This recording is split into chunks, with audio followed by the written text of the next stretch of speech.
U.S. cattle imports drop. We'll talk about it in just a moment. Welcome back to Your World in Agriculture for April 8, 2025. Thanks to our sponsor, Imogene Ingredients.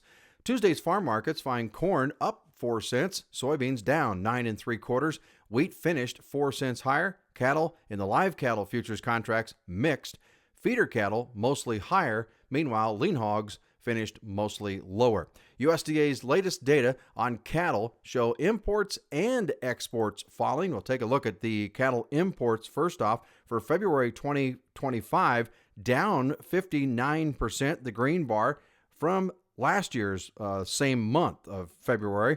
Right now, we're seeing the data showing 106,645 cattle imported into the U.S. in the month of February. That's also to note, no cattle from Mexico came in the months of December and January, and those numbers were down as well because of that reason. Imports, just to note, for cattle that were imported for slaughter, up 1%. Cattle imported for feeding, down sharply from last year's same month of February. Cattle imported for breeding, up slightly. Now, the total exports, it's the brown bar you're seeing here to the far right, totaling 26,000 head in the month of February in 2025. That is down 8% from the same month in November on the far left. In other cattle news, the Colorado State University Extension economist is reporting actual expansion in the cow herd will require a better moisture and pasture situation in the southern plains this spring. Both cow slaughter and heifer replacement remain soft. Trade tariff announcements have sent the cattle market lower.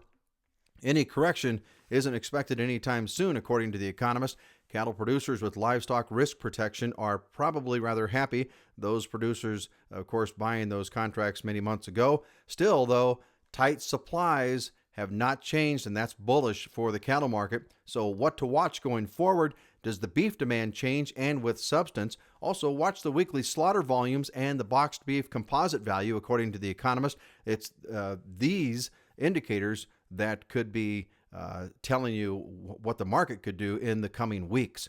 USDA's planting progress report out this week for the very first time this year. USDA said 2% of the U.S. Corn crop has been planted. Meanwhile, Kansas is 4% planted, Kentucky just 1%. Missouri and North Carolina both have 6% of their corn in the ground, Tennessee 3%, and Texas 59%. Going forward, the planting weather looks like this for the Midwest. Rainy and cold is the theme for Corn Belt weather through April 22nd, according to weatherrisk.com. Thanks to Arrow Advisory LLC for producing today's charts. Contact information is in the description section of this report. Be sure to subscribe and like Your World in Agriculture for more farm content. Also, decrease your scour cases today by contacting Imogene Ingredients at 515-745-1639 or visit imogeneingredients.com. I'm Mike McGinnis. Now this.